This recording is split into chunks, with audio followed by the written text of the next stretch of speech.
Writs సంస్థలో 2004లో నేను join కావడం జరిగింది.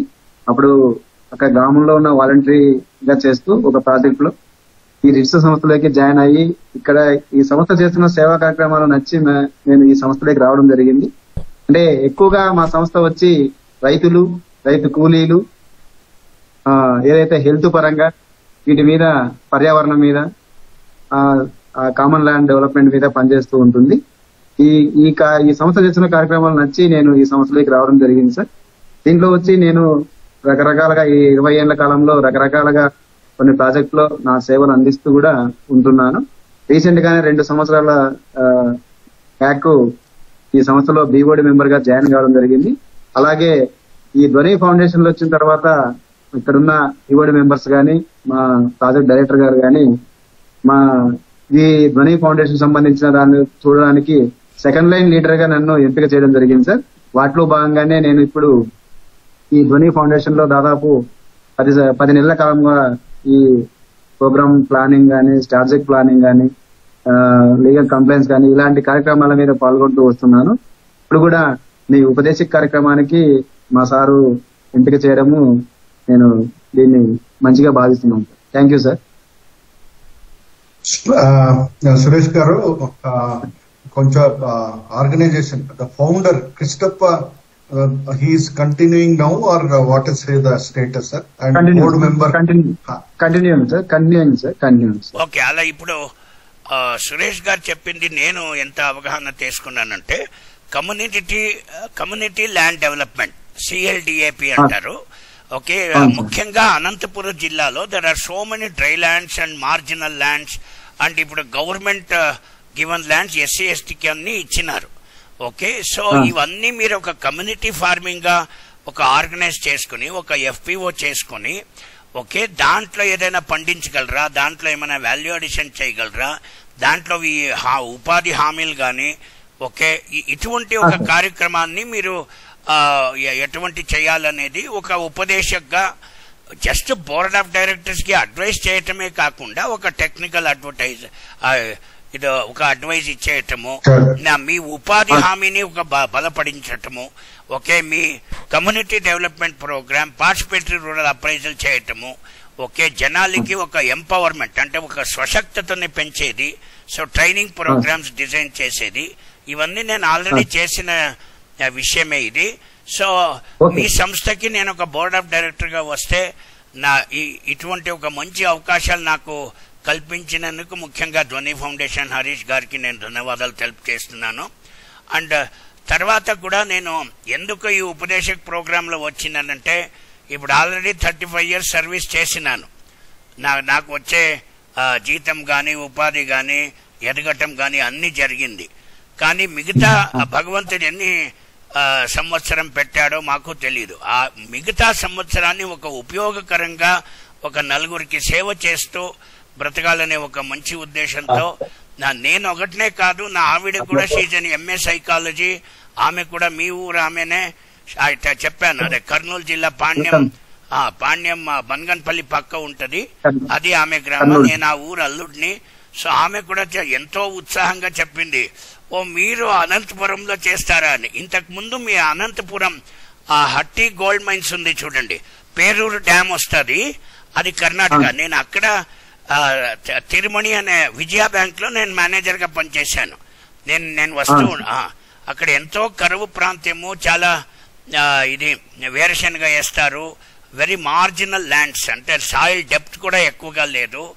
సో ఇటువంటి ఒక భూ ప్రదేశాన్ని వాటర్ హార్వెస్టింగ్ టెక్నాలజీ కానీ, నీటి ఒక యాజమాన్యం ఎలా చేస్తారు, మట్టి యాజమాన్యం ఎలా చేస్తారు, సో పండించేదే కాకుండా దీనికి ఒక సంస్కరణ చేసి ఒక మౌల్యాభివృద్ధి కూడా చేసుకుని వాల్యూ అడిషన్ ను ఒక చిన్న ఆల్రెడీ మీరు మీ NGO ద్వారా ఆల్రెడీ ఒక ఫార్మర్ ప్రొడ్యూసర్ ఆర్గనైజేషన్ చేశారు అని అనుకుంటున్నాను.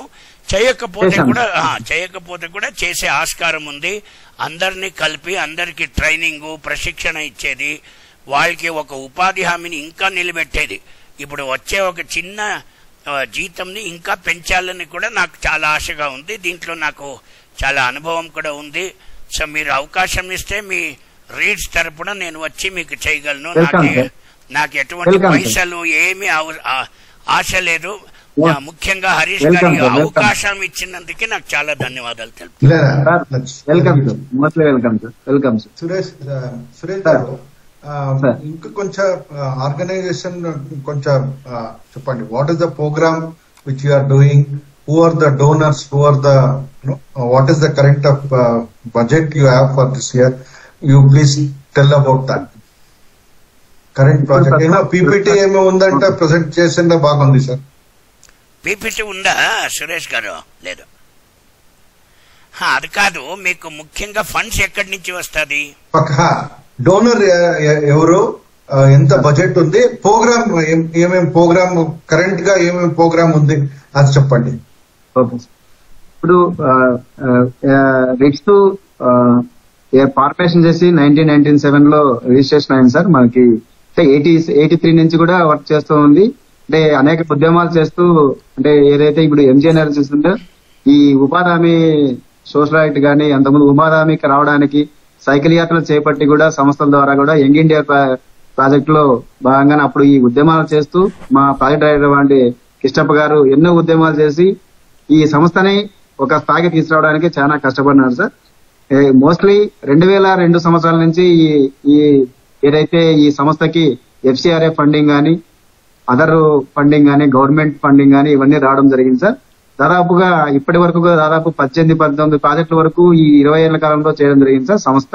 ఇప్పుడు ప్రజెంట్ రన్నింగ్ ప్రాజెక్టులు అయితే పోయిన సంవత్సరం నుంచి అయితే ఓన్లీ ఒక APF నుంచి ఒక డోనర్ ఉన్నారు సార్. తర్వాత ఏపీ శాక్స్ నుంచి డోనర్ ఉన్నారు సార్. తర్వాత నబార్డు డోనర్ చేస్తారు సార్. ఈ మోస్ట్లీ ఇప్పటికైతే ప్రస్తుతానికి ఈ 3 ప్రాజెక్టులు కొనసాగుతున్నాయి సార్. ఈ 3 ప్రాజెక్టులు కూడా దాదాపు 6,000 మంది 7,000 మందితో మేము కలిసి పనిచేస్తున్నాం సార్. ఒక ప్రాజెక్ట్ లో భాగంగానే ఒక ప్రాజెక్ట్ కి వచ్చి 6,700 మందితో మేము బెనిఫిషరీస్ తో పనిచేస్తున్నాము. అలాగే ఏదైతే ఏపీ శాక్స్ అనేది ఒక 3 TIలు చేస్తూ, అంటే 3 యూనిట్లుగా చేస్తూ 3 మండలాల్లో దాదాపు 6,000 మందితో అక్కడ పనిచేస్తున్నారు సార్. అక్కడ దానికి సంబంధించిన హెల్త్ ఇష్యూ ఏపీ శాక్స్ అనేది HIV AIDS మీద TB మీద పనిచేస్తుంది సార్. తర్వాత RWI అనేది రాయలసీమ వాటర్ ఇనిషియేటివ్ ప్రోగ్రామ్ అనేది రీసెంట్ గానే 2024 మార్చి నుంచి ఏప్రిల్ నుంచి స్టార్ట్ అయింది సార్. అది 6 పంచాయతీల్లో 2 మండలాల్లో పనిచేస్తున్నాము, దార్లదిన్న పామిడి మండలాల్లో. ఈ ప్రోగ్రామ్ ముఖ్యంగా వాటర్ మీద, తర్వాత నేచురల్ ఫార్మింగ్ మీద, ఇన్స్టిట్యూషన్ డెవలప్మెంట్ మీద, ఇన్స్టిట్యూషన్ ఫార్మేషన్ చేయడము, వాళ్ళ డెవలప్మెంట్ ఎంపవర్మెంట్ మీద చేయడం అనేది పనిచేస్తుంది. అలాగే కామన్ ల్యాండ్ మీద కూడా ఈ 4 అవుట్కమ్ మీద పనిచేస్తున్నాము. అలాగే నబార్డు చాలా మాకు WDF ప్రాజెక్టులు ఇచ్చింది, KFW ప్రాజెక్టులు ఇచ్చింది, తర్వాత SDP ప్రాజెక్ట్ ఇచ్చింది. రీసెంట్ గా 2019 నుంచి FPOలు మనం ఫార్మేషన్ చేసాం, 2 FPOలు. ఇప్పటికి 2 FPOలు కూడా ఒక్కో FPOలో 500 మంది 520 మంది వరకు మెంబర్షిప్ షేర్ హోల్డర్స్ ఉన్నారు. వాటికి బిజినెస్ డెవలప్మెంట్ అసిస్టెన్స్, తర్వాత బిజినెస్ చేసుకోవడం, కలెక్షన్ సెంటర్లు గవర్నమెంట్ నుంచి సపోర్ట్ తీసుకొని ఇవన్నీ కూడా 2 FPOలను కూడా మేము సక్సెస్ఫుల్ గా రన్ చేస్తున్నాం సార్. ఇవి ఈ 3 ప్రాజెక్టులు ప్రస్తుతానికి కరెంట్ ప్రాజెక్టులు జరుగుతున్నాయి సార్. వీటిలో దాదాపు ఒక ప్రాజెక్ట్ లో ఏపీ శాక్స్ ప్రాజెక్ట్ లో దాదాపు 98 మెంబర్స్ స్టాఫ్ ఉన్నారు సార్. అంటే ఫీల్డ్ క్యాడర్ నుంచి తీసుకుంటే కోర్ క్యాడర్ వరకు కూడా 98 మెంబర్స్ ఉన్నారు. అలాగే ఒక ఈ RWI ప్రాజెక్ట్ లో 20 మెంబర్స్ ఉన్నారు సార్, ఫీల్డ్ క్యాడర్ తర్వాత కోర్ క్యాడర్ కాబట్టి. నబార్డ్ లో వచ్చి 2 క్యాడర్స్, దాదాపు 120-125 మెంబర్స్ ఈ మొత్తం ఈ NGOలో ఇప్పుడు కరెంట్ వర్క్ చేస్తున్నారు. ఇప్పుడు ముఖ్యంగా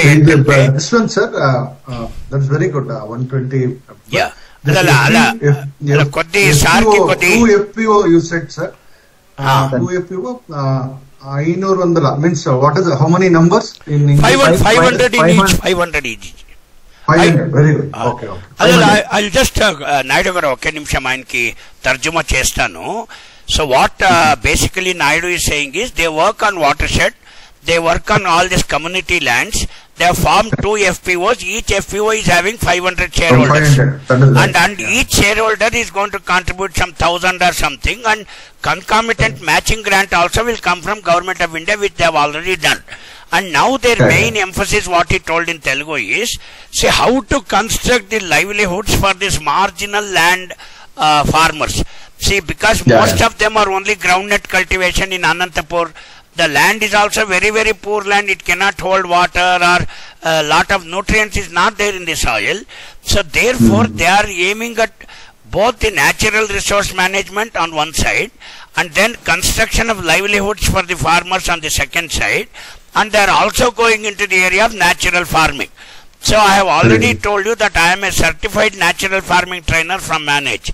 So therefore it's a very great opportunity to train the people, okay, aggregate the people, form them into clusters, okay, and then give them some detailed project report, okay, then also empower them and build the markets for them. And also we are going to take them to the market. It's a very beautiful job on the same line of thinking. So Naidu garu nenem cheppannante chala mukhyanga ఒక్కొక్క ఎఫ్పిఓలో 500 to 1000 share holders ఉంటారు.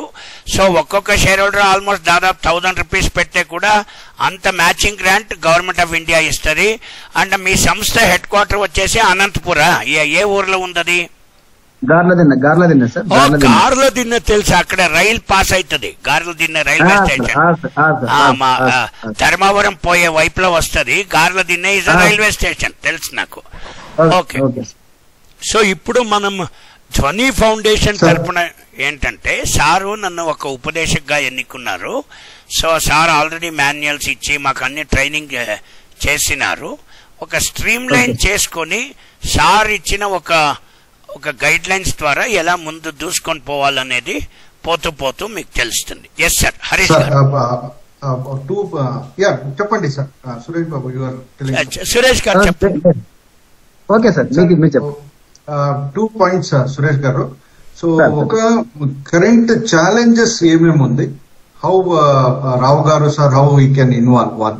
Second, board member, what is the status of board member కొంచెం చెప్పండి. Now they have 9 board members sir. So you please ask him how that board member, what is the effectiveness of board member participation, what are the challenges he is expectation. Okay, నేను తెలుగులో చెప్తాను. నాయుడు గారు sir ఏమడుగుతున్నారంటే, ఇప్పుడు నన్ను మీరు ఒక board మెంబర్గా ఎన్నుకున్నారు. అరే మీకు తెలుగు అతను కావాలన్నారు, తెలుగు అతను వచ్చాడు. అగ్రికల్చర్ పిహెచ్డి కావాలన్నారు, అది వచ్చింది. ఎంబీఏ వచ్చింది, సైంటిస్ట్ వచ్చింది. ఇప్పుడు మా నుంచి మేమేమేమి ఎక్స్పెక్ట్ చేస్తారు, మీకేం ట్రైనింగ్ కావాలా, హ్యాండ్ హోల్డింగ్ కావాలా, ఓకే, ఏమేం కావాలి, మా నుంచి మీ అపేక్ష ఏంటి, అది అడుగుతురు హరీష్ సార్. అది చెప్తే ధ్వని ఫౌండేషన్ తరపున మా ఉపదేశకుకి ఇంకా కొద్ది మంచి ట్రైనింగ్ ఇచ్చేసి మీ వాలంటరీ ఆర్గనైజేషన్ కి ఒక సమర్పకంగా, ఒక పూర్వభావంగా, ఓకే, మనం కూడా హెల్ప్ చేయొచ్చని హరీష్ గారు ఒక ఆశ. చెప్పండి, మీరు బోర్డ్ మెంబర్ తరపున ఏమేమి ఎక్స్పెక్ట్ చేస్తారు? Thank you sir. యాక్చువల్ గా మేము ధ్వని ఫౌండేషన్ ఎన్నుకోవడము ఆర్గనైజేషన్ డెవలప్మెంట్ కోసం. కరెక్ట్. ఆర్గనైజేషన్ డెవలప్మెంట్ కోసము ఏదైతే ఓడి ప్రాసెస్ ఏదైతే ఉందో దాన్ని మనము కొనసాగించాలనే ఉద్దేశంతోనే ఏదో ఒక ప్రాజెక్ట్ సహాయంతో మేము అక్కడ దాన్ని కొంచెం బడ్జెట్ కేటాయించుకోవడము, దాన్ని ధ్వనిని ఎన్నుకోవడం కూడా మా ఆర్గనైజేషన్ డెవలప్మెంట్ కోసమే ఎన్నుకున్నాం సార్. ఏదైతే మేము పోయిన ఆగస్టు సెప్టెంబర్ నుంచి స్టార్ట్ అయ్యాము, జర్నీ స్టార్ట్ అయింది ధ్వనితో. అప్పటి నుంచి కూడా మాకు ఒక లీగల్ కంప్లైంట్సే కాదు, ప్రతి ఒక్క విషయంలోనూ ఒక డీటెయిల్ ప్రాజెక్ట్ రిపోర్ట్ ఎట్లా చేయాలా, తర్వాత ప్రోగ్రామ్ ప్లానింగ్ ఎట్లా చేసుకోవాలా, స్ట్రాటజీకి ఎట్లా ఉండాలా, ప్రతి ఒక్కటి మీ స్ట్రెంత్ ఏమి, స్వాట్ అనాలిసిస్ చేయడము, ఇవన్నీ కూడా చేసుకుంటూ ప్రతి ఒక్క ట్రైనింగ్ లోను, మీటింగ్ లోను, తర్వాత ఆన్లైన్ మీటింగ్లు, తర్వాత గూంజ్ అని ఒక సాఫ్ట్వేర్ తీసుకొచ్చి ఆ డేటా బేస్ ఎట్లా, మీరు డేటా ఎట్లా మెయింటైన్ చేసుకోవాలా, ఆ రిపోర్ట్సింగ్ ఎట్లా జనరేట్ చేసుకోవాలా, ఇవన్నీ కూడా మాకు ఒక నాలెడ్జ్ షేర్ చేస్తూ మనకు చెప్పుకుంటూ మాతో చేయిస్తూ వస్తున్నారు సార్. చాలా గుడ్, మాకైతే మంచి అంటే మంచిగా జరిగింది అనుకుంటున్నాం సార్. మేము ఈ ఆర్గనైజేషన్ కి ఈ ధ్వనిని తీసుకురావడము, తర్వాత వాళ్ళు చేస్తున్న కార్యక్రమాలు, ఒక ఆర్గనైజేషన్ అంటే ఎట్లా ఉండాలా, ఎలాంటి స్టెప్స్ ఫాలో అవ్వాలా, బీఓడి మెంబర్లు అంటే ఎట్లా ఉండాలా. బీఓడి మెంబర్స్ కూడా దాదాపు 3-4 ట్రైనింగ్స్ కూడా జరిగాయి సార్. ఇక్కడ అనంతపూర్ లో ఏఎఫ్ ఎకాలజీ సెంటర్ లో ట్రైనింగ్స్ కూడా జరిగాయి. మా బోర్డు మెంబర్లు వచ్చి 9 members ఉన్నారు సార్. అందులో 2 members లేడీస్ ఉన్నారు. వాళ్ళు కూడా 10th వరకు చదువుకున్న వాళ్ళు. ఈ వివిధ కార్యక్రమాల్లో ఇంతకుముందు సేవా కార్యక్రమాల్లో పాల్గొన్నారు. వాళ్ళని మేము చేసుకున్నాము. దీంట్లో ఒక లీగల్ అడ్వైజర్ కూడా ఉన్నాడు, లాయర్ ఉన్నాడు సార్. తర్వాత ఒక స్పోర్ట్స్ ఆయన ఉన్నాడు, అంటే కొంతమంది ఒక ఫార్మర్ ఉన్నాడు. తర్వాత ఇక్కడ కొంతమంది పనిచేసే వాళ్ళ ఫ్యామిలీ మెంబర్ ఒకరు ఇద్దరు అట్లా ఉన్నారు సార్. మొత్తం 9 మెంబర్స్ ఉన్నారు సార్. 9 మెంబర్స్ కూడా మేము మంత్లీ కానీ క్వార్టర్లీ మీటింగ్ పెట్టుకున్నప్పుడు అందరూ హాజరవుతాము, అంటే పార్టిసిపేట్ కూడా చేస్తారు. అంటే ఒకరు ఇద్దరు కొంచెం ఉండొచ్చు కానీ కొంచెం ఇద్దరు ముగ్గురు బాగా దాన్ని అంటే మనం చేస్తున్న కార్యక్రమాలు ఏం చేస్తున్నాము, ఎంత బడ్జెట్ వస్తుంది, అంటే ఆడిట్ ప్రకారం లీగల్ కంప్లైంట్స్ సరిగ్గా మెయింటైన్ చేస్తున్నారు లేదా. తర్వాత ఒక స్టాఫ్ మీటింగ్ పెట్టుకున్నప్పుడు కూడా వాళ్ళు ఇన్వైట్ చేస్తాం సార్. స్టాఫ్ మీటింగ్ లో కూడా పాల్గొని అంటే కింది స్టాఫ్ ఎట్లా పనిచేస్తున్నారు, ఫీల్డ్ లెవెల్లో ఎట్లాంటి కార్యక్రమాలు చేస్తున్నారు, ఇవన్నీ ఏదైతే ఒక మానిటరింగ్ సిస్టమ్ ని ఎట్లా ఎస్టాబ్లిష్ చేయాలనేది కూడా మొత్తం ఇవన్నీ విషయాలు కూడా మనం బోర్డు మీటింగ్ లో చర్చించుకుంటాము. ఇప్పటికైతే ఈ ట్రైనింగ్స్ 2-3 ట్రైనింగ్స్ అయిన తర్వాత అయితే బోర్డు మెంబర్స్ మీటింగ్స్ కానీ బాగా జరుగుతున్నాయి సార్. కొంచెము చర్చ కూడా జరుగుతున్నట్టు, డిబేట్ కూడా కొంచెం జరుగుతుంది. అంటే బీఓడి మీటింగ్ లో ఏమీ జరగకుండా ఏదో కూర్చున్నాము, ఫోటో తీసుకున్నాము, వెళ్ళిపోయినామని కాకుండా ప్రస్తుతానికి ఏం ప్రాజెక్ట్ జరుగుతున్నాయి, ఈ ప్రాజెక్ట్ లో ఏమేం కార్యక్రమాలు చేస్తున్నాము, మనం అనుకున్న టార్గెట్ రీచ్ అవుతున్నామా లేదా, ఇవన్నీ కూడా చర్చిస్తున్నారు. ప్రతి ఒక్క బోర్డు మెంబర్ కూడా దానికి విషయం తీసుకొచ్చి చర్చిస్తున్నారు కాబట్టి కొంచెం డిబేట్ జరుగుతుంది. తర్వాత పనిలో కూడా క్వాలిటీ కూడా జరుగుతుంది. మానిటరింగ్ చేస్తాము, ఒక్కొక్కసారి బీఓడి మెంబర్ కూడా మా ప్రాజెక్టులు మానిటరింగ్ చేస్తున్నారు సార్. అంటే ఇవన్నీ కార్యక్రమాలు చేయడం వల్ల దీన్ని కూడా ఈ ధ్వని ఫౌండేషన్ వాళ్ళు ఏదైతే శిక్షణ కార్యక్రమాలు ఏర్పాటు చేసి ఓన్లీ బోర్డు మెంబర్లకే 2-3 ట్రైనింగ్లు ఏర్పాటు చేసి ఎట్లా ఉండాలా బోర్డు మెంబర్ అంటే, ఆ బోర్డు మెంబర్ల విధులు బాధ్యత ఏం చేయాలా, అవన్నీ కూడా మాకు చెప్పడం కొంచెం చాలా మంచి అనిపించింది సార్. ఇది జరుగుతుంది సార్ ఆర్గనైజేషన్. అధికారి ఇప్పుడు హరీష్ గారి తరపున నేను చెప్తున్నాను. హరీష్ గారు మాకు ఉపదేశక ప్రోగ్రాం తీసుకునేటప్పుడు ఇప్పుడు నేను ఒక బోర్డ్ ఆఫ్ డైరెక్టర్ గా వచ్చాను. సో మాకు బడ్జెట్ ప్రావిజన్ ఏముంది, మీరేమైనా ఇస్తారా, లేకపోతే నేనే నా పైసలు పెట్టుకొని రావాలా? సో ఇటువంటి ఎన్నో విషయాలు హరీష్ సార్ మాకు అవగాహన ఇచ్చిండ్రు. మీ సంస్థ మీరు ఎక్స్పెక్టేషన్ ఏంటి అంటే బోర్డ్ ఆఫ్ డైరెక్టర్ తనే పైసలు పెట్టుకొని రావాలా, లేకపోతే వస్తే ఏదైనా వసతి సౌకర్యాలు ఏదైనా ఇవ్వగలరా? కొద్దిగా చెప్తే కొద్ది మాకు క్లారిటీ వస్తుంది. Okay sir. అంటే ఏదైతే మనము ఈ ఉపదేశకాన్ని మనం ఎట్లా ఉపయోగించుకోవాలనేది మా బోర్డు మీటింగ్ లో చర్చిస్తాం సార్. బోర్డు మీటింగ్ మెంబర్స్ మళ్ళీ ప్రాజెక్ట్ డైరెక్టర్ గారిని కలిసి చర్చిస్తే మీకు ఇన్ఫార్మ్ చేస్తాం సార్. అంటే అకామిడేషన్ అట్టడానికి ఇబ్బంది ఏం లేదు సార్ మనకేమి.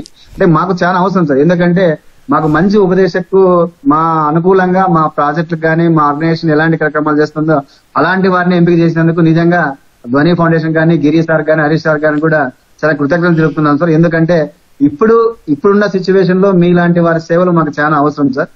నిజంగా మాకు చాలా హ్యాపీగా ఉంది. అంటే ఎవరో ఇంతకు ముందు పుట్టపర్తి వారు వచ్చారు సార్, అంటే ఆయన తమిళ వస్తుందన్నారు కానీ తెలుగు రాదన్నారు. అంటే అదే అన్నారు సార్. అప్పుడు అదే ఒకటి జరిగింది సార్. అప్పుడు అంటే మేము కొంచెం తెలుగులో ఉంటాము, ఇంగ్లీష్ కొంచెం తక్కువ అన్నట్లు అడిగాం సార్ని. అప్పుడు మళ్ళీ మిమ్మల్ని ఎంపిక చేయడము, నిజంగా ఇంత అనుభవం ఉండి ఇంత పెద్ద సీనియర్ మోస్ట్ అంటే డిజిగ్నేషన్ లో ఉండి కూడా మీరు మా ఆర్గనైజేషన్ రావడము నిజంగా మా ఆర్గనైజేషన్ చేసుకున్న అదృష్టం సార్. నిజంగా థ్యాంక్ యూ సార్. అలా ఈ థ్యాంక్స్ హరీష్ గారికి ధ్వని ఫౌండేషన్ చేయాలి. Sir, I would like to clarify one point here, sir. So normally this Upadeshak is a pro bono thing.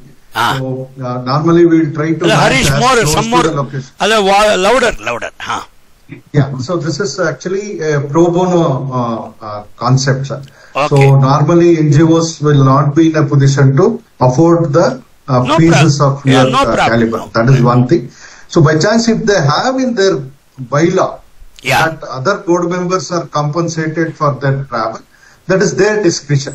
Dhwani will not, Dhwani recommends it is a pro bono scenario. Fine. So we will not insist like anybody has to pay anything for the Upadeshak point of view. Fine. So what you can do is, Suresh Garu, you can invite whenever the next board meeting, Sarko invite chesandi, so that he will come on the board meeting day.